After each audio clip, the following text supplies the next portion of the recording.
नमस्कार, राम राम, सत श्री अकाल दोस्तों। कैसे हैं आप लोग? आई होप कि सारे लोग बेहतर होंगे, मस्त होंगे और आपकी स्टडी भी प्रॉपर वे में होगी। तो अब धीरे धीरे आपके एग्जाम की उल्टी गिनती शुरू हो गई और जब आपके पास वक्त कम होता है और लक्ष्य बड़ा होता है तो बहुत महत्व आ जाता है आपके जीवन में एक स्ट्रेटजी का, एक प्लान का और एक बहुत ही बेहतरीन रास्ते का। तो डिफेंस एग्जाम विद्याकुल आपके लिए वही बेहतरीन स्ट्रेटजी लेके आया है कि आने वाले 21 दिन आपको क्या करने हैं, आने वाला 21 दिन आपको कैसे गुजारना है ताकि आप लक्ष्य के नजदीक पहुंच जाएं, लक्ष्य भेदने में कामयाब हो जाएं और आपका जो सपना है वो साकार हो जाए। जी हाँ, मिशन वर्दी का। तो वर्दी व्यक्ति के शरीर पर वो उन्माद दिखाती है, वो रौब दिखाती है, वो जज्बा दिखाती है जो आपके अंतर मन को बहुत प्रफुल्लित करता है। तो दोस्तों, इस 21 दिन को आपको कैसे गुजारना है ये हम आपको बताएंगे कि कैसे कैसे आपको अपने नन्हे नन्हे कदमों से आपके मंजिल की ऊंचाइयों को छूना है। तो चलिए शुरू करते हैं हम लोग अपने 21 दिन का प्लान। बेसिकली मैं राजेंद्र दुबे आपको आपके डिफेंस एग्जाम के हिस्ट्री और पॉलिटी पढ़ाने वाला हूं और हिस्ट्री और पॉलिटी आने वाले 21 दिनों में आपको क्या क्या हिस्ट्री और पॉलिटी में करना है ये मैं इस लेक्चर के माध्यम से आपको बताने वाला हूं कि आने वाला 21 दिन आपको कैसे आगे लेकर डिलीवर करना है। तो फाइनली सबसे पहले हम बात करते हैं जब 21 दिनों की। तो 21 दिन में हम टोटल ये देखते हैं कि 21 दिन आपका कब से कब तक। 21 दिन आपका है 17 मार्च से लेकर 5 अप्रैल तक। 5 अप्रैल के बाद कुछ बड़ा धमाका होगा, वो आप भी देखेंगे, हम भी देखेंगे और दुनिया देखेगा, क्योंकि विद्याकुल का कंटेंट नो डाउट पूरे इंडिया में फेमस है। तो फाइनली हम बात करेंगे दो सब्जेक्ट पे, हिस्ट्री और पॉलिटी। हिस्ट्री का जो सेक्शन है वो थोड़ा सा स्ट्रांग है, कारण उसका है क्योंकि डिफेंस एग्जाम में हिस्ट्री से थोड़े से सवाल ज्यादा आते हैं। तो ये दोनों सेक्शन मिला के कम से कम 20 सवाल कवर किए जाते हैं। तो ज्यादा वेटेज हिस्ट्री का है, इसलिए हिस्ट्री के लेक्चर जो है ज्यादा है। हिस्ट्री टोटल 6 क्लासों में कवर की जाएगी, जो 17, 21, 24, 28, 31 और 4 अप्रैल को होगी। जी हाँ, और उसके साथ साथ पॉलिटी के लिए हमने 3 क्लासें प्लान की हैं आपके लिए, जो 19 मार्च, 26 मार्च और 2 अप्रैल को होंगी। तो इन 9 क्लासेस में आपको हम उस गहराई तक ले जाएंगे, उस लक्ष्य तक ले जाएंगे जहां पे आपको सफलता मिलनी लगभग संभव है। जी हाँ, तो सबसे पहले हम चर्चा करेंगे हिस्ट्री की। हिस्ट्री की पहली क्लास दोस्त शुरू होगी इंडस वैली सिविलाइजेशन से। कैसे भारत की सभ्यता का उदय हुआ, सिंधु सभ्यता कैसे पनपी, कैसे हम जो है एक नगर नियोजन तक पहुंचे एक ग्रामीण व्यवस्था से। तो इंडस वैली सिविलाइजेशन, फिर वैदिक काल, फिर बौद्ध और जैन। प्रायः देखते हैं कि बौद्ध और जैन से लगातार सवाल बनते हैं, उनकी संगीतियों से, उनकी सभाओं से। तो ये क्वेश्चन कवर किया जाएगा। एक गांव, एक जनपद, एक महाजनपद, एक राष्ट्र के रूप में कैसे डेवलप हुआ ये कवर करेंगे महाजनपद में। उसके बाद भारत जो छोटे छोटे टुकड़ों में बटा हुआ था, छोटे छोटे राज्यों में बटा हुआ था, वो भारत एक अखिल भारत के तौर पर कब स्थापित हुआ ये डिस्कस किया जाएगा मौर्य काल, क्योंकि मौर्य काल में ही भारत एक अखिल भारत के रूप में डेवलप होता है। उसके बाद भारतीय इतिहास का स्वर्ण काल, गोल्डन एरा जिसे कहते हैं, इसी स्वर्ण काल को देख करके अरबी, तुर्की, मुगल सारे आकर्षित हुए थे। तो हम इस गुप्त काल को डिस्कस करेंगे। अक्सर आप देखते हैं समुद्रगुप्त से लगातार सवाल बने हुए हैं आपके एग्जाम में। इसके बाद हम दूसरे लेक्चर की बात करें तो दूसरा लेक्चर शुरू होता है इतिहास में मिडवल इंडिया से। मिडवल इंडिया में हम देखेंगे कि कैसे विदेशी आक्रांता, कैसे तुर्की, अरबी ये भारत आते हैं, किन रास्तों से आते हैं। हालांकि इनकी लड़ाई शुरू हो गई थी 626 ईस्वी से, लेकिन पहली सफलता मिली 712 में और फाइनली दिल्ली सल्तनत की स्थापना करने में सफल रहे ये 1192 में। तो बात करेंगे दिल्ली सल्तनत की। दिल्ली सल्तनत के ये 5 राजवंश जो कि 1192 के बाद 1206 से लेके 1526 तक हैं। तो इन 5 राजवंशों में चर्चा करेंगे सारे शासकों की और वहां से बनने वाले प्रीवियस ईयर के क्वेश्चन और साथ साथ जो मोस्ट एक्सपेक्टेड क्वेश्चन है उनकी। और इसके बाद हम मुगल काल की चर्चा करेंगे। जी हाँ, इतिहास का जो तीसरा लेक्चर होगा वो मुगल काल कवर किया जाएगा।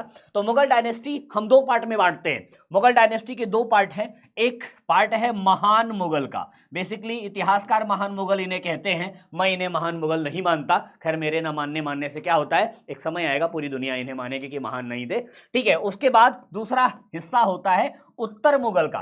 तो महान मुगल ये मिडल इंडिया का पार्ट है, जिसमें बाबर, हुमायूं, अकबर, जहांगीर, शाहजहां और औरंगजेब कवर किया जाएगा। लेकिन क्या इन 6 शासकों को पढ़ना महत्वपूर्ण है? जी नहीं। एग्जाम ओरिएंटेशन से अगर हम देखें तो अकबर और औरंगजेब पे हमें फोकस करना है, से सारे लोगों को का थोड़ा सा आउटलुक लेना है। तो इस लेक्चर में हम लोग इन सारे टॉपिक्स को कवर करने वाले हैं। इसके बाद लड़ाई शुरू होती है आधुनिक भारत की।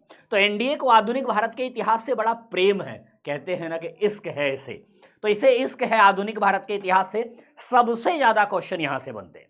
तो आधुनिक भारत के इतिहास के पहले लेक्चर में जो इतिहास का चौथा लेक्चर होगा, इसमें उत्तर मुगल काल कवर करेंगे, कैसे यूरोपीय कंपनियां भारत पहुंचती हैं और भारत पहुंचने के पहले वो भारत के साथ कैसे व्यापार करती थी, इस मुद्दे पे बातचीत की जाएगी। इनके शोषण से त्रस्त होकर के 1857 में भारत की जनता क्यों खड़ी हुई, क्यों सैनिकों ने विद्रोह किया, ये बात करेंगे 1857 के विद्रोह में। और उसके बाद भारतीय राजनीति का एक नया चेहरा उभर करके सामने आएगा, जो भारत की आजादी तक अपने प्राणों की आहुति देता रहेगा, संघर्ष करता रहेगा। जी हाँ, कांग्रेस की स्थापना और एक उदारवादी राजनीति की शुरुआत। तो कांग्रेस की स्थापना, बंगाल विभाजन, स्वदेशी आंदोलन और बहिष्कार आंदोलन हम लोग इतिहास के चौथे लेक्चर में कवर करने वाले हैं। इसके बाद पांचवें लेक्चर की बात करें तो ये भारतीय इतिहास का वो हिस्सा है जहां से भारतीय राजनीति की दशा और दिशा बदल जाती है, क्योंकि इस समय एक ऐसे व्यक्ति का आगमन भारत में होता है जो भारतीय राजनीति की धुरी बनता है। जी हां, जिसे हम राष्ट्रपिता गांधी के नाम से जानते हैं। जी हां, मोहनदास करमचंद गांधी। तो ये इतिहास शुरू होगा बेसिकली 1915 से और ये चलेगा जो है असहयोग आंदोलन 1922 तक। 1915 से 1922 का इतिहास, जिस समय चंपारण किया गया, खेड़ा सत्याग्रह हुआ, अहमदाबाद मिल मजदूर आंदोलन, खिलाफत आंदोलन, जालियांवाला बाग हत्याकांड और असहयोग आंदोलन जैसी घटनाएं घटी। तो कारण क्या था, परिणाम क्या हुआ और उसका प्रभाव क्या बनेगा, ये मुद्दा डिस्कस किया जाएगा इतिहास की पांचवी क्लास में। अब आइए इतिहास की आखिरी क्लास की चर्चा करते हैं। सबसे ज्यादा सवाल यहां से मिलेंगे, लेकिन यह आखिरी क्लास है। बेसिकली नेशनल मूवमेंट पार्ट 2, जिसमें हम सविनय अवज्ञा आंदोलन, भारत छोड़ो आंदोलन, क्रिप्स मिशन, कैबिनेट मिशन, कहते हैं कि दुनिया गोल है, दुनिया गोल है, वक्त लौट के आता है। ये वो अंग्रेज जो हमें अपने पैरों की धूल समझते थे, अब हमसे समझौता करने आते हैं, हमसे भीख मांगने आते हैं, हमारे सामने गिड़गिड़ाते हैं।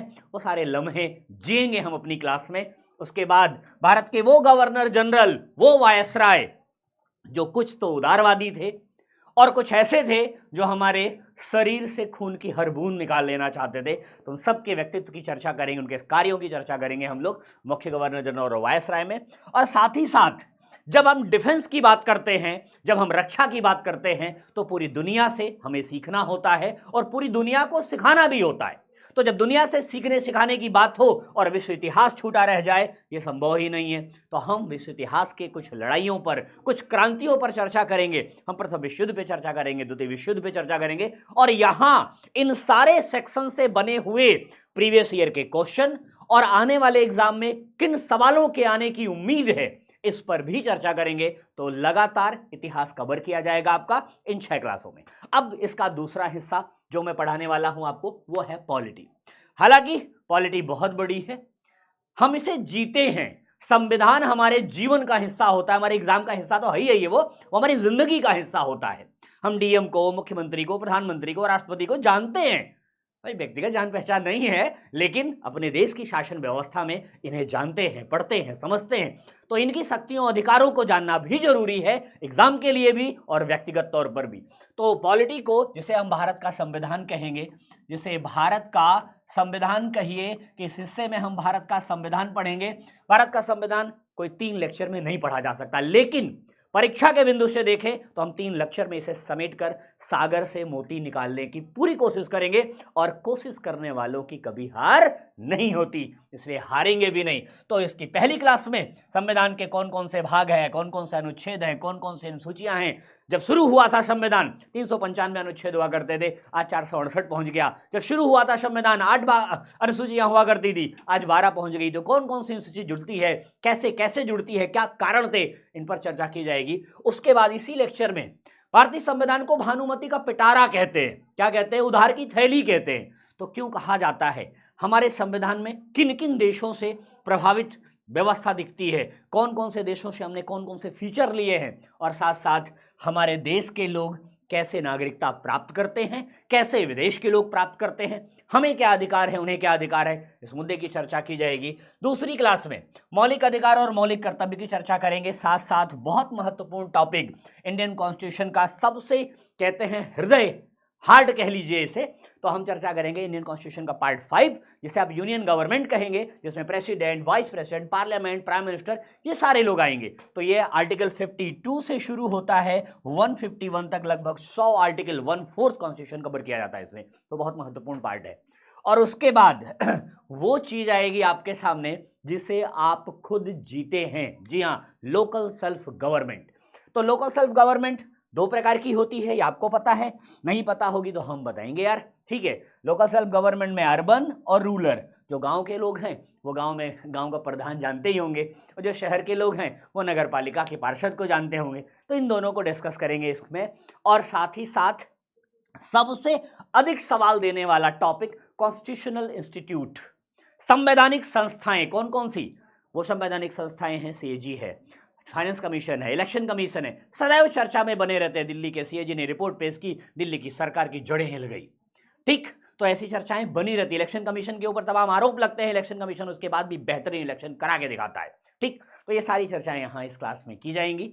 इन 9 लेक्चर में हम आपको आपकी सफलता के दरवाजे पर ले जाकर खड़ा करेंगे। आपका इतिहास और पॉलिटी का हिस्सा जो है बिल्कुल कवर हो जाएगा, आप सफलता तक पहुंचेंगे, ये विद्याकुल का वादा है। तो हम मिलेंगे आपसे अपने पहले लेक्चर में, और 17 मार्च को, 17 मार्च की सुबह 9 बजे से 11 बजे तक हमारी मुलाकात आपसे होगी, और उस मुलाकात में हम करेंगे इतिहास की बातें। आज के लिए बस इतना ही, बहुत बहुत धन्यवाद, जय हिंद।